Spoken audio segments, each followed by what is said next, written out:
So my name is Nadia Poker, and I do my PhD at the Universitat Autònoma de Barcelona, in Leuven and in Bologna.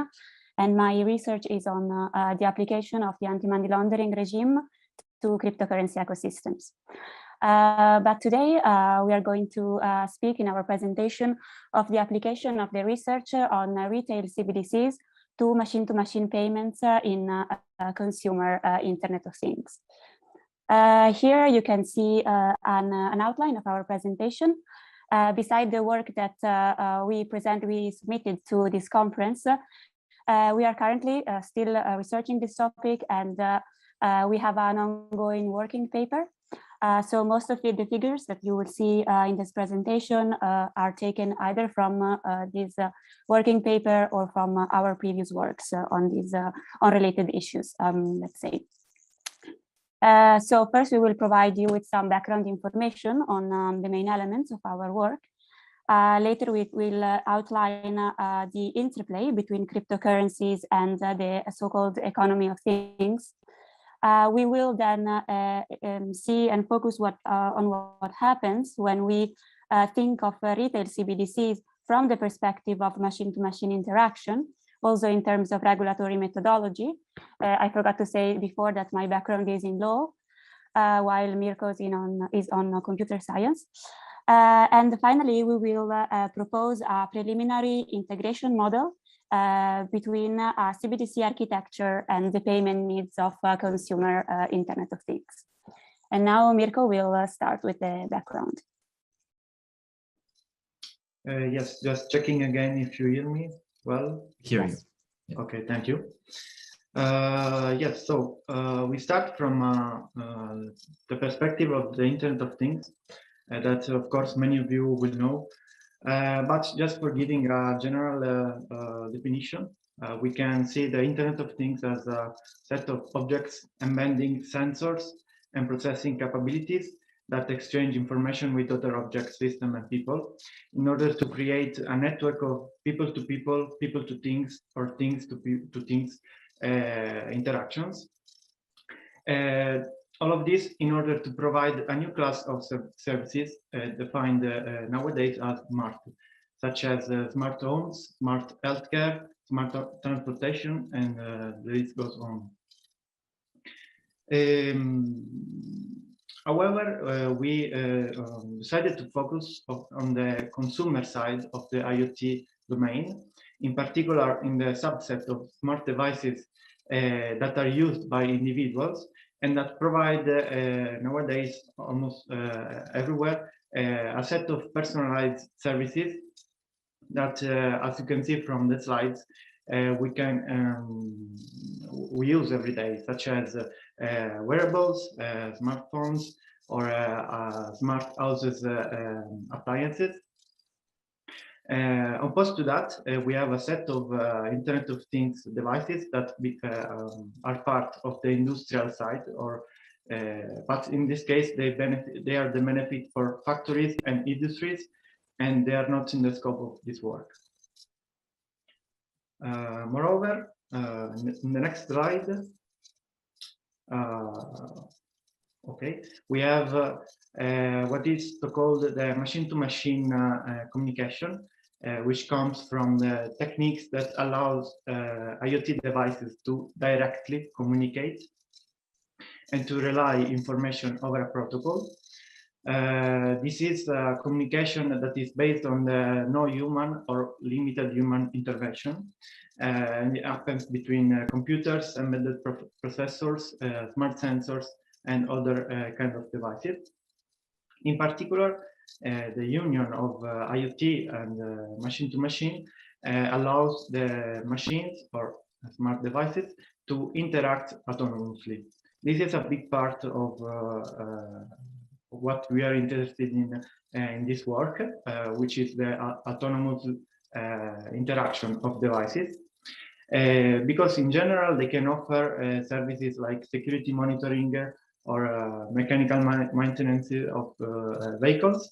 But in our case, we are focused on the direct interaction between machines in order to exchange payments, and we will see later on. It is important to remember, as the figure shows, that in general IoT architectures, there is always the central or the cloud, as we can see. That is since devices interact through the internet, while in the machine-to-machine communication we have strictly direct communication between devices. Moreover, in the next slide, we give just a quick background of distributed ledger technologies, but many of you will know. In particular, we focus on the strengths of DLTs and their type of recording, which is can be partially or full open, distributed, and cryptographically constrained in the ledger. In particular, we are interested in the property of data integrity, since machines have to rely on data which cannot be tampered, which can be tamper resistant.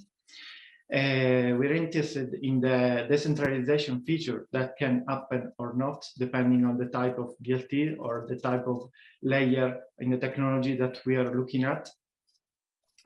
Moreover, we are also interested in the property of availability, which is an important property, which is not always remembered, but we can think of the great data availability that there is thanks to the public ledgers. And moreover, the availability of services based on DLTs.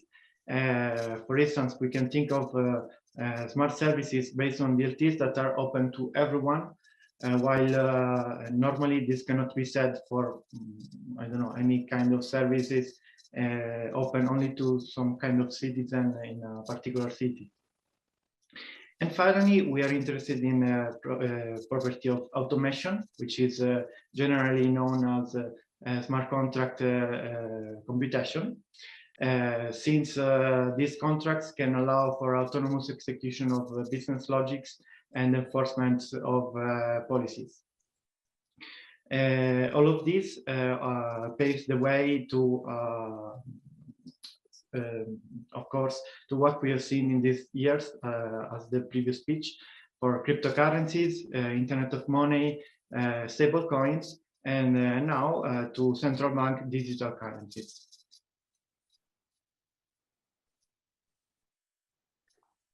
Yes, so considering the panels and the presentations that are scheduled for today, of course, we will not delve into the details of CBDCs. We will just quickly review some elements that are necessary for our work. So as we've heard, all over the world, central banks are involved into different types of investigations into this tool, this instrument called CBDC, Central Bank Digital Currency. The type of CBDC that most frequently reaches the headlines because of its transformative value is retail general purpose CBDC.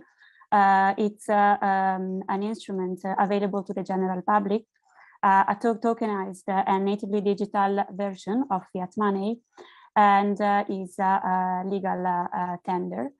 It's also the type of CBDC that we address in our work, because focusing on consumer IoT, we focus on retail transactions.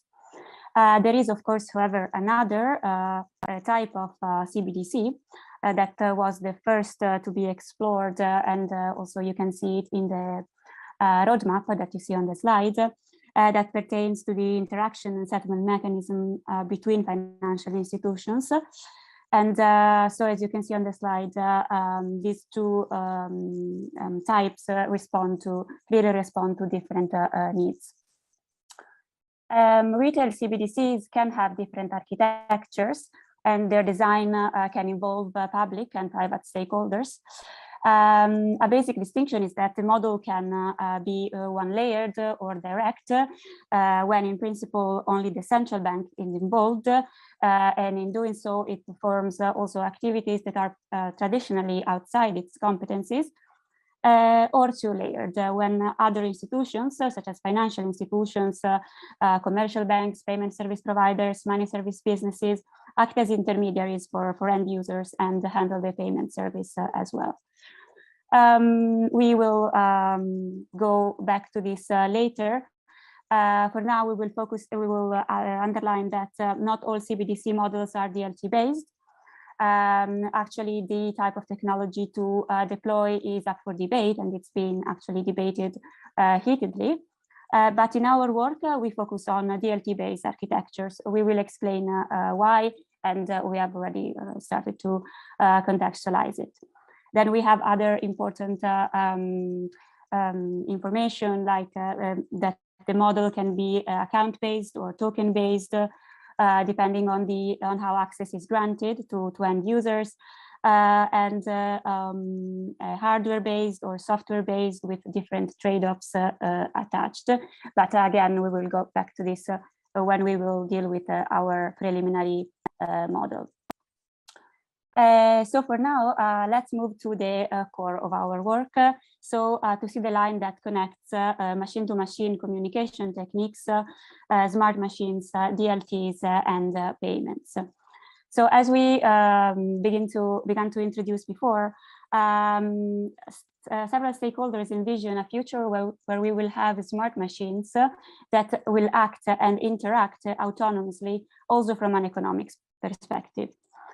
This originates the so-called machine economy or economy of things, machine-to-machine economy.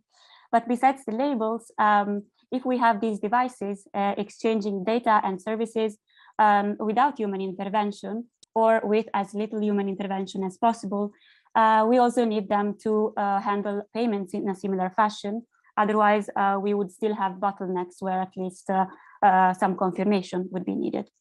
So this is the context of machine-to-machine payments, defined as the integration of payment processes, so of having payment processes integrated into automated business processes. If we consider that the features of the machine-to-machine economy is to be decentralized and based on the autonomy of its participants, clearly we understand that also the payment system that it will use needs to be decentralized and self-managed. Then taking into account the huge amount of personal and sensitive data that these ecosystems will produce and process, we understand the value that has been praised in using DLTs and the programmability offered by smart contracts in this field. Yes, so in the case of the machine-to-machine economy, then from the point of view of the technologies, we need to rely on scalable and fast payment systems with almost non-existent fees. As we all know, DLT architectures usually require significant resources for maintaining security and decentralization. So you may know all the problems that currently we have with the scalability of public blockchains such as Bitcoin and Ethereum. Moreover, we also have some constraints when we involve the IoT devices, or in general machine, or constraints machine, that we have to count on working on this area. So for now, we will see some use cases that are that we use to describe what is currently feasible, and that help us to classify the type of technologies that can enable such a machine-to-machine economy. In particular, also taken from the background from the related works, we can see that we can generalize the type of technologies in three kind of technologies. So I will start with the use case. The first part on the left side is the kind of the technology called the new DLT design. For instance, you may be aware of the IoT DLT, which is distributed ledger technologies, where the ledger is based on a direct acyclic graph instead of a blockchain.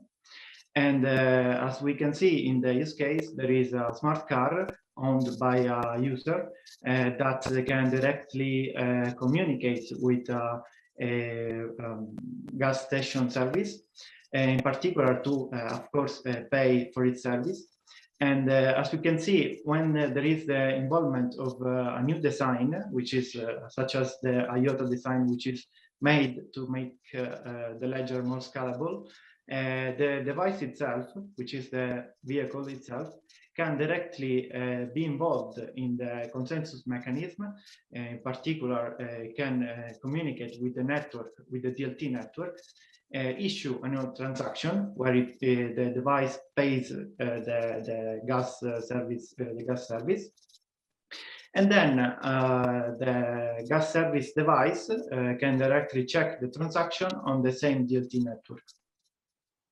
On the other side of the figure, on the right, instead we have a payment channel network use case where we have the same smart car that can directly in a machine-to-machine communication interact with a motorway toll, also in this case to pay for trespassing through this.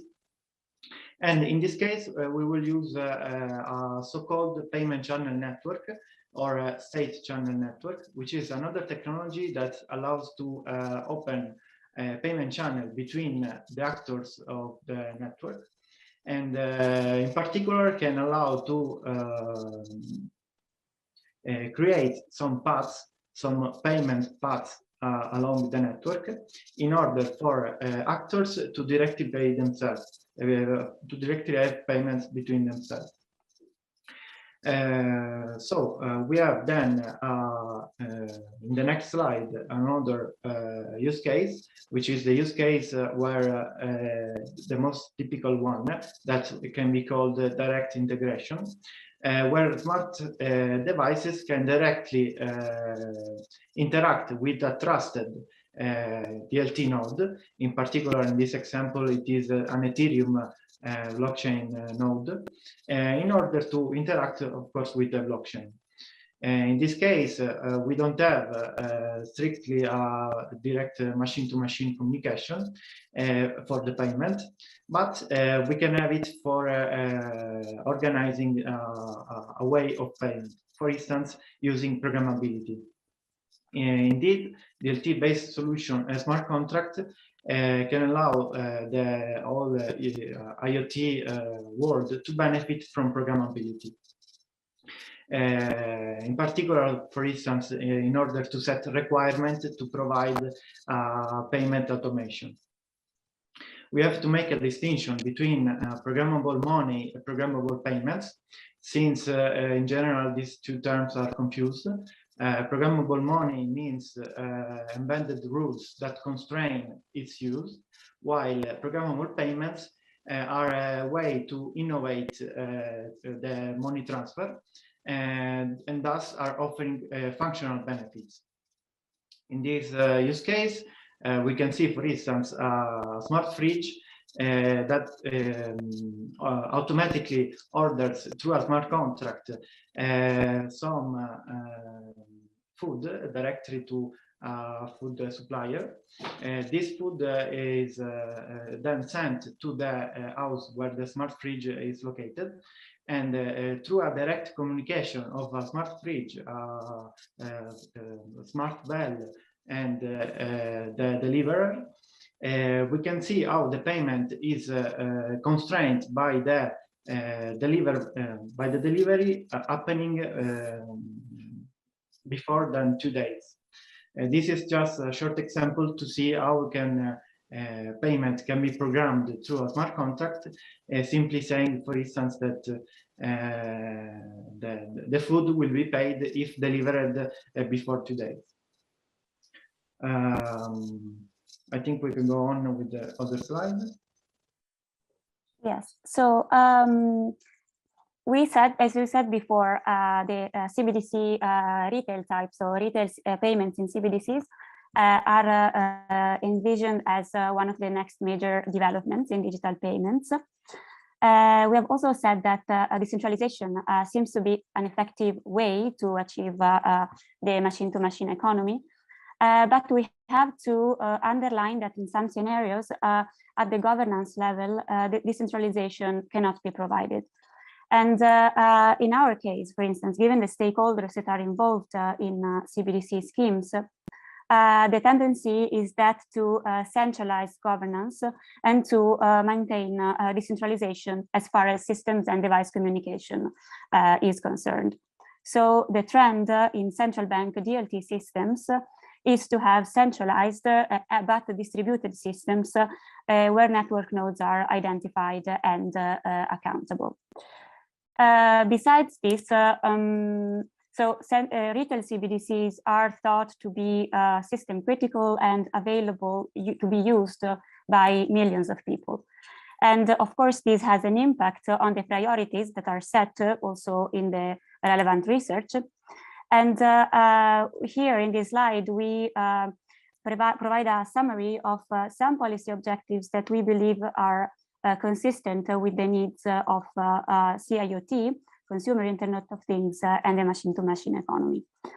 In particular, the need to balance privacy, data protection, and other regulations, such as anti-money laundering, the accessibility that must be universal and definitely not depend on the user's location, geographical location, means, or abilities. Resilience in terms of being able to operate continuously, its security levels, also in terms of resistance to cyber attacks, and high performance and scalability. But at the same time, traditional cryptocurrency designs have been deemed to show considerable limits in micropayments when applied in a CIoT scenario. And this is mainly because there is a tension between resource-intensive consensus mechanisms and the fact that generally smart devices are resource constrained. So the problems are the problem of lack of scalability, high transaction fees, and long block confirmation times. This is why it is interesting also for us to investigate whether some specific CBDC models could help in overcoming at least some of these limits. And it has been argued that a tokenized version of fiat money is integrated into the platform can provide maybe one of the only solutions to provide real-time settlements of payments. Its programmability and the programmability feature may allow the predefinition of payments and also their automatic processing, as well as the use of DLT and of the same DLT platform for both the process and the payment may allow schemes of delivery versus payment transactions. But above all, the programmability that is offered by smart contracts seems to support the execution of low-value transactions where there is a high cost, a high third-party cost in terms of lack of trust. So I think that nobody is surprised in hearing that the deployment of digital currencies in CIoT generates regulatory problems. If we start from what we are currently lacking, we don't have a normative framework yet for device-to-device transactions, nor we have an adequate level of standardization to support it.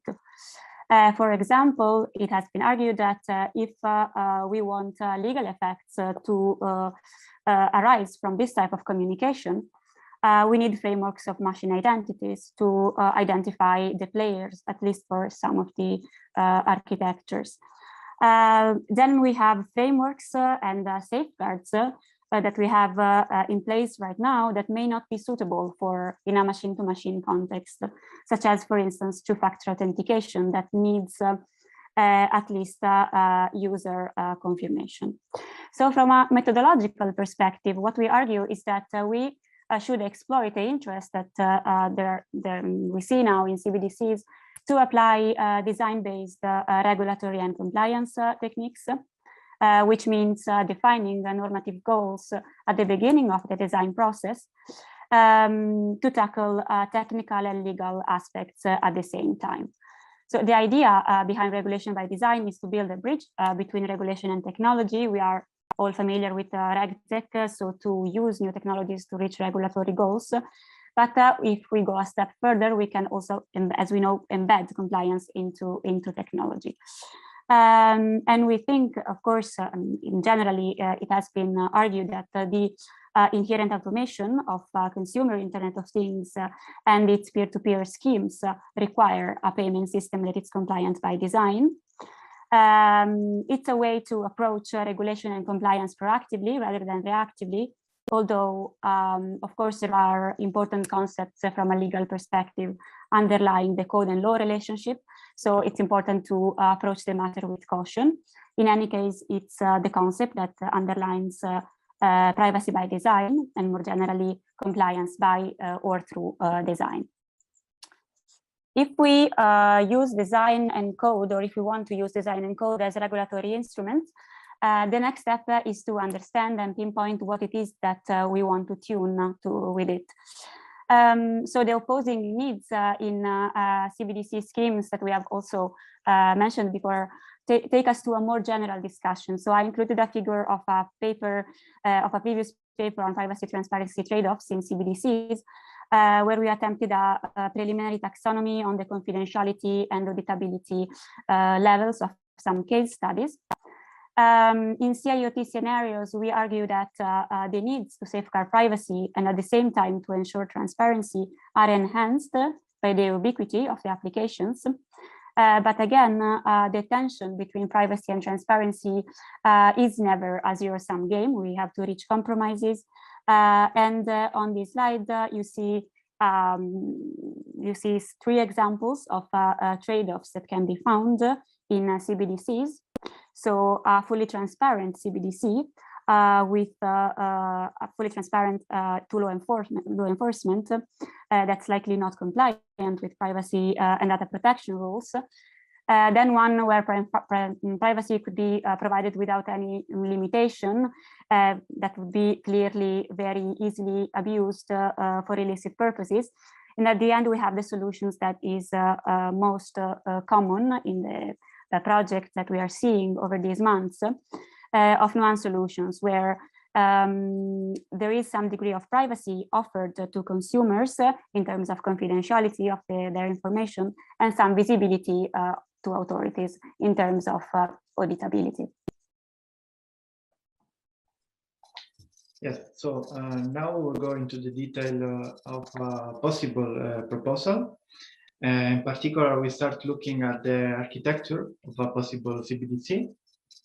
As we've seen before, we might have a direct model where the central bank is involved in the services and the management of client relationships. But this is, let's say, a problem because it largely falls outside of their traditional competencies. Moreover, we will look into the 2-tier architecture, where there is cooperation with between the central bank and the private financial institution. In particular, since also the ledger can be maintained by a central bank in a hybrid fashion or by financial intermediaries in a synthetic fashion. So after the next slide, I don't. Okay, thank you. In particular, CBDC architectures can deploy different type of wallets, as we've seen also before. We have account-based versus token-based. Account-based, in the account-based, the access is tied to an identity system, such as receiving an SMS in the smartphone. While in the token-based access, the access is tied to a cryptographic scheme, such as public key and private key usage. And in particular, in the machine-to-machine communication, the use of an account-based wallet will limit the autonomy of the machines, since the payments will be limited by the user authentication. And thus, the machine cannot be autonomous in the payment.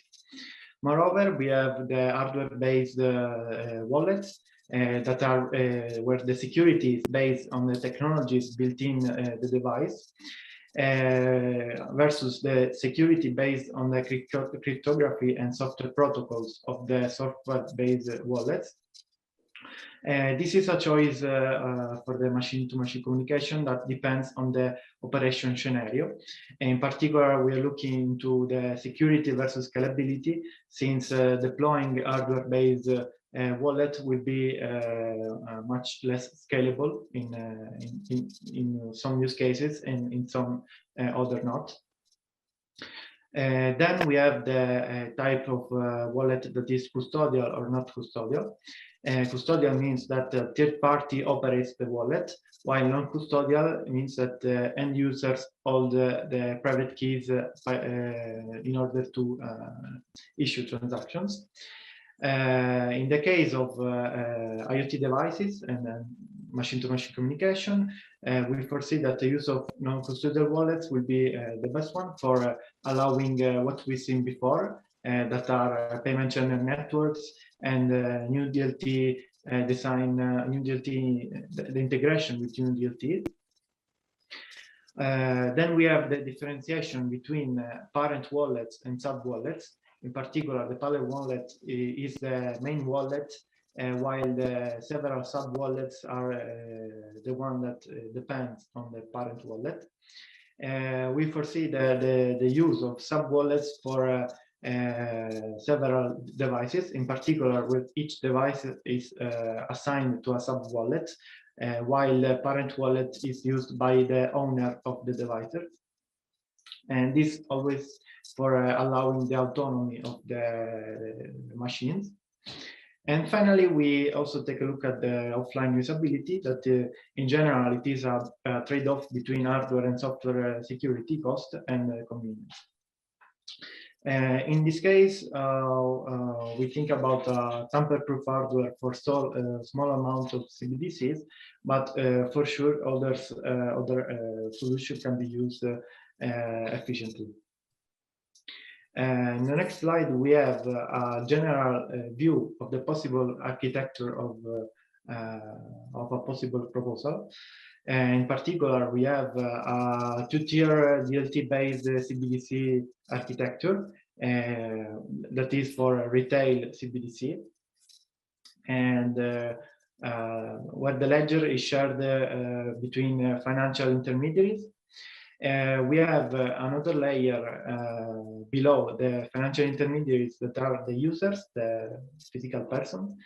It is a layer in which users can authenticate themselves and pay through account-based wallets, custodial parent wallets.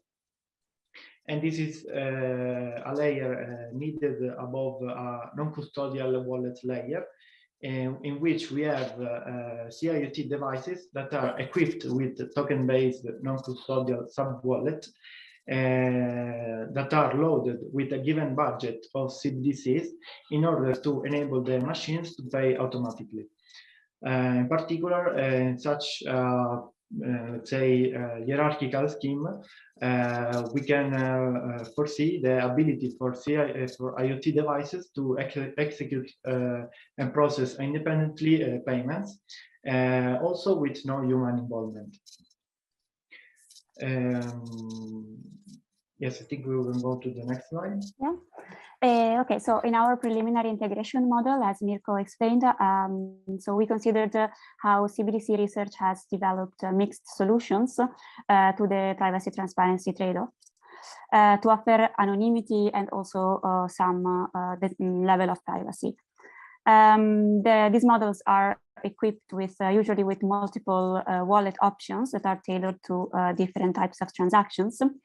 And usually they involve anonymity-oriented wallets that can be token-based that are also equipped with some limits such as in amounts, limited amounts, or a limit or limits in the type of transaction that can be performed to mitigate the risks of misuse.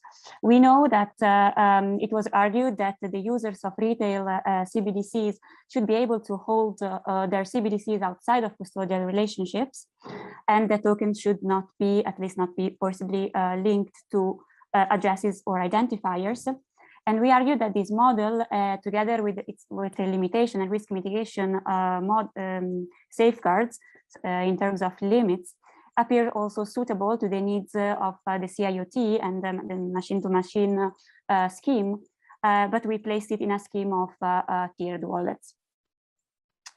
So as a quick recap to conclude our presentation, we explored this preliminary integration model between retail CBDCs and the world of CIoT. We saw the value of regulation by design and compliance by or through design to address the regulatory concerns, and some of the regulatory concerns that arise in this sphere. In this respect, we know that machine-to-machine payments require a standardization process that involves several stakeholders. And we think, again, that CBDC projects can offer an invaluable opportunity to this end. And also that the deployment of DLTs seem to be conducive to reaching trade-offs in a CIoT scenario. As you saw, our preliminary model is two-tier and it's multi-layered to tailor design options to the needs and constraints of smart devices.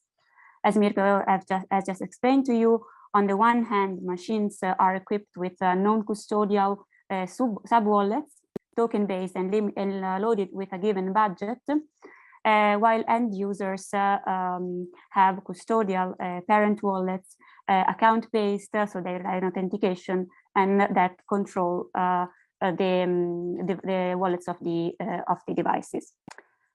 And this is all from our side. We thank you very much for your attention. We look forward to any feedback, comment, or question, and we look forward to the discussion, because we would be very happy to hear your thoughts on this ongoing work that we are doing. And now, Mirko, if you want to.